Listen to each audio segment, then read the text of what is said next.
Terima kasih kepada Timbalan Yang di-Pertua kerana memberikan ruang dan peluang kepada saya untuk berbahas tentang ucapan belanjawan 2024 yang dibentangkan oleh Yang Berhormat Tambun pada minggu yang lepas. Salam sejahtera, salam Malaysia Madani. Saya ingin ucapkan syabas dan tahniah kepada Yang Amat Berhormat Tambun kerana telah pun berjaya membentangkan belanjawan tahun 2024. Dan dalam kesempatan ini saya ingin menyatakan sokongan yang sepenuhnya ke atas belanjawan 2024 dan saya yakin dan percaya belanjawan ini akan memberikan manfaat kepada rakyat keseluruhannya. Mengambil kira belanjawan 2023, kajian separuh penggal RMK 12, belanjawan 2024, saya berpandangan bahawa Kerajaan Madani telah memastikan keseimbangan dalam menjaga kesejahteraan rakyat dan terus menampung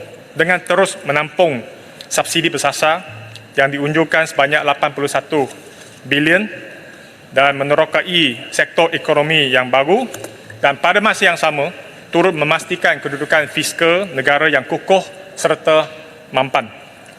Maka saya boleh katakan belanjawan 2024 yang dibentangkan adalah belanjawan yang bertanggungjawab dan realistik setelah mengambil kira beberapa sudut. Timbalan Yang di-Pertua, kesemua program dan inisiatif kerajaan telah pun dibentangkan dalam bentuk angka-angka dalam buku belanjawan 2024 seperti tahun-tahun sebelum ini. Namun, dalam era teknologi maklumat dan memudahcarakan pemolehan maklumat adalah menjadi tanggungjawab kerajaan untuk memastikan segala perancangannya dapat dinikmat dan diperoleh maklumat oleh rakyat. Oleh itu, saya ingin mencadangkan 3 perkara yang berprinsipkan kepada sistem pentadbiran yang berasaskan kepada data, pelaporan dan maklumat yang menyeluruh. Pertama, Big Data Analytic. Data is new currency and data is gold. Dengan izin, data dalam dunia terkini adalah sesuatu yang membantu kerajaan dalam proses membuat keputusan dan menentukan dasar dan polisi.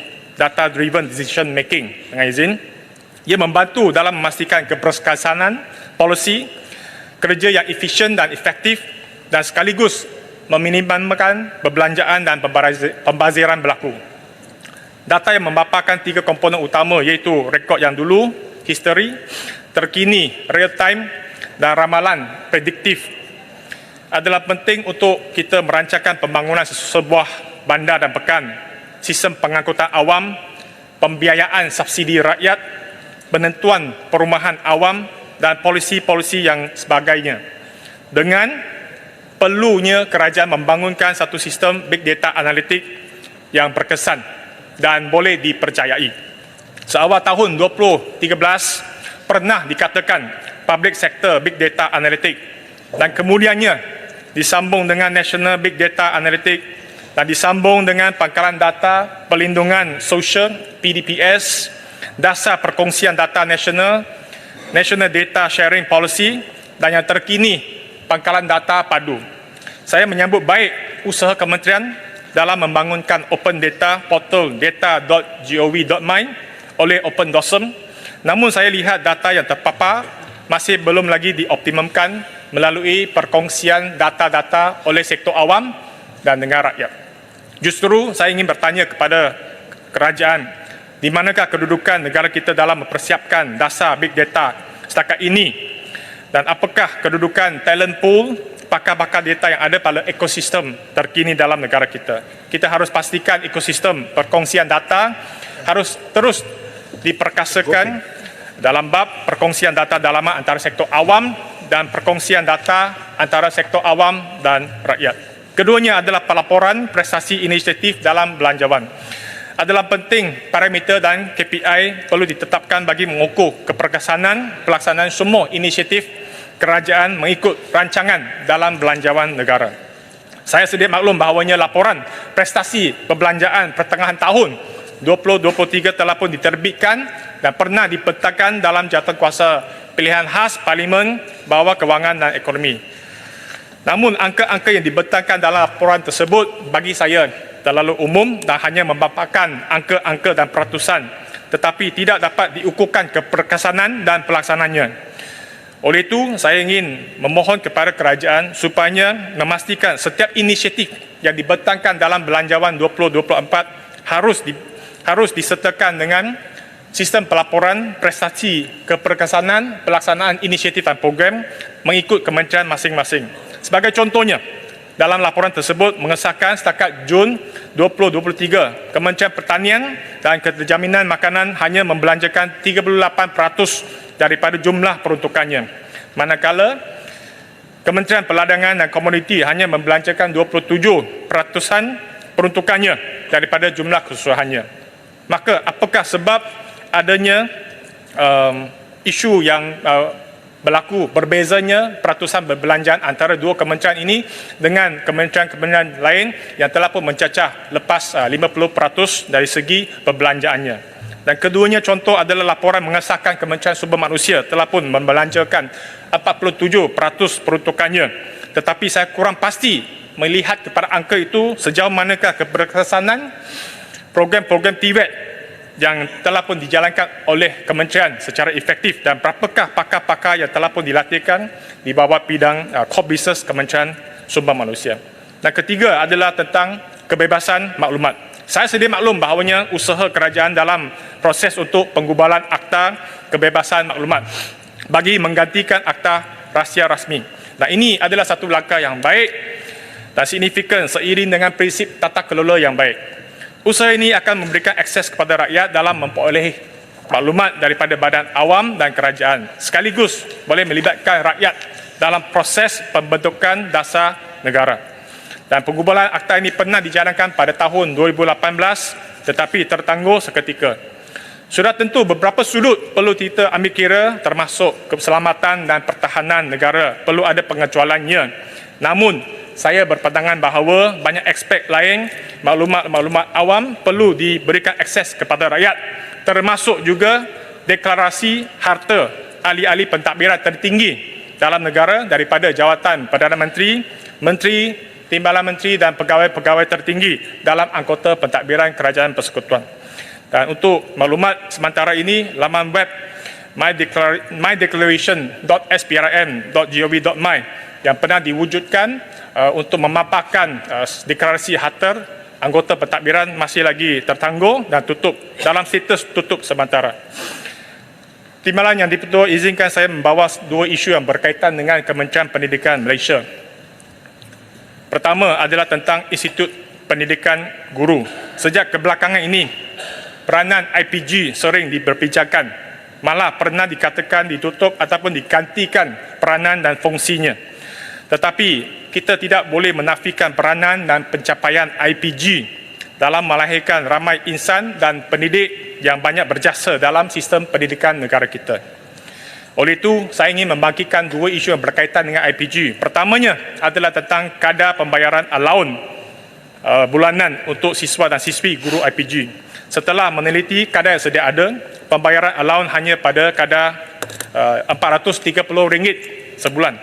Bagi saya, jumlah tersebut perlu dikaji semula selaras dengan perkembangan ekonomi dan kos sara hidup semasa.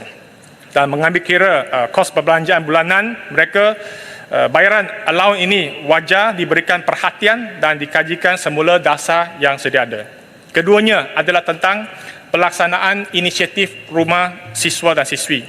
Inisiatif Rumah Siswa dijalankan oleh Kementerian Pendidikan Tinggi Malaysia, KPTM, yang telah pun mendapat sambutan yang baik sejak tahun 2019 kalau tak silap saya.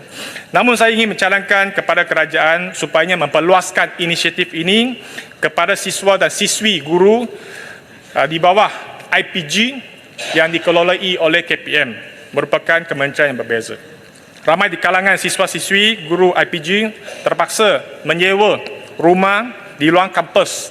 Malah ada di kalangan mereka yang terpaksa menghuni dalam satu rumah dalam lebih kurang 5 hingga 10 orang dalam keadaan yang kurang kondusif. Dan salah satu sebab bagi mereka memilih menyewa di luar kampus adalah keadaan kolej kediaman yang kurang kondusif, kurang fasiliti dan kemudahan dalam kolej kediaman. Maka saya ingin mencarakan kepada kementerian supaya mempertimbangkan, memperluaskan inisiatif rumah siswa kepada IP 27 IPG di bawah KPM demi manfaat kepada semua siswa dan siswi guru. Satu lagi isu yang di bawah KPM selain isu IPG, saya turut ingin menarik perhatian Kementerian tentang isu pengawal keselamatan sekolah dan pekerja pembersihan di bawah kontrak kerajaan di sekolah-sekolah seluruh negara. Sudah tentu, isu tunggakan gaji, tiada caruman, SOKSO dan KWSP bukan sesuatu yang baru berlaku di kalangan kumpulan pekerja tersebut. Saya yakin dan percaya ahli-ahli yang berhormat yang ada pada dalam Dewan ini peka dan memahami isu ini. Memang isu ini benar-benar berlaku dan kita sedia maklum perkara ini sentiasa berlaku dan malah sebahagian kontraktor yang tidak bertanggungjawab ini telah berkali-kali menafikan hak pekerja sehingga hari ini. Ada di kalangan mereka sewaktu pandemik tidak dibayarkan gaji 3 bulan, berbulan-bulan. Ada yang dipotongkan caruman SOKSO dan EPF tetapi sebenarnya mereka tak membayar pun ada juga. Baru-baru ini berlaku satu kes pembunuhan di kawasan saya yang mangsanya seorang pengawal keselamatan di sebuah sekolah. Dan akhirnya beliau telah pun meninggalkan seorang isteri dan 5 orang anak.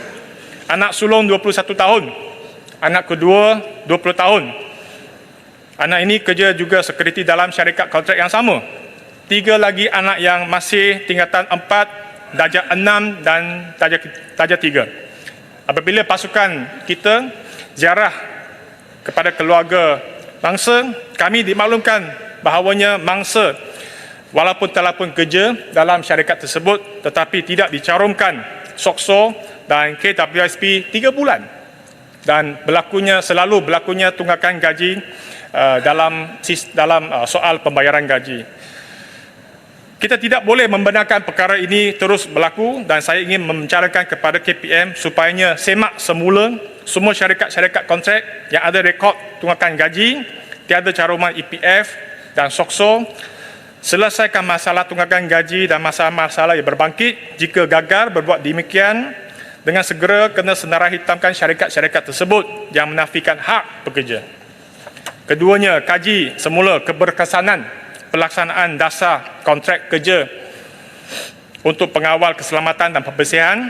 Pertimbangkan serah balik tanggungjawab itu kepada sekolah ataupun PBD bagi mengelakkan masalah-masalah yang seumpama itu terus berlaku yang menindas hak pekerja. 2 isu yang saya ingin bawa berkenaan dengan kawasan. Yang pertama, berkenaan dengan projek rancangan tebatan banjir RTB Sungai Kinta Fasa 2 di negeri Perak. Salah satu perkara yang berkaitan adalah masalah banjir yang sering berlaku di kawasan penempatan sepanjang Sungai Pinji, termasuk Taman Pekan Razaki, Sungai Rokam, Ampang Baru dan sebagainya. Sebelum ini pernah dicanangkan pembinaan kolam tadahan di bahagian hulu Sungai Pinji bagi mengatasi masalah banjir yang berlaku di bahagian hilir Sungai Pinji, iaitu pendapatan yang saya sebutkan tadi. Oleh itu, saya memohon penjelasan kerajaan dalam status pelaksanaan projek tebatan banjir tersebut, khususnya boleh memberikan penerangan dalam projek-projek naik taraf di kawasan sepanjang Sungai Pinji. Keduanya adalah tentang jalan persekutuan. Untuk menaik taraf jalan persekutuan FT001 Seksyen 587 hingga 589 bagi mengatasi masalah banjir kilat di bahagian jalan tersebut. Sistem saliran dan aras jalan yang rendah berbanding dengan kawasan persekitaran telah pun menjadi faktor kejadian banjir kilat. Namun, penyelenggaraan berkala telah pun tidak dapat mengatasi masalah dan projek naik taraf diperlukan untuk mengatasi masalahnya secara holistik. Saya memohon kerajaan merangkumkan permohonan saya yang telah pun dipanjangkan melalui negeri yang memerlukan anggaran kos lebih kurang 40 juta untuk menjalankan projek naik taraf ini. Dan saya mohon kerajaan untuk merangkumkan perkara ini, angka ini 40 juta dalam belanjawan 2024 nanti. Dengan kata-kata itu, saya ingin sekali lagi menyatakan sokongan yang tidak belah bagi atas pembentangan belanjawan 2024 dan mudah-mudahan kita dapat sama-sama membuat sesuatu yang terbaik kepada rakyat Malaysia pada masa yang akan datang. Sekian saja, terima kasih. Gopeng mohon menyokong. Terima kasih. Terima kasih Yang Berhormat Gopeng.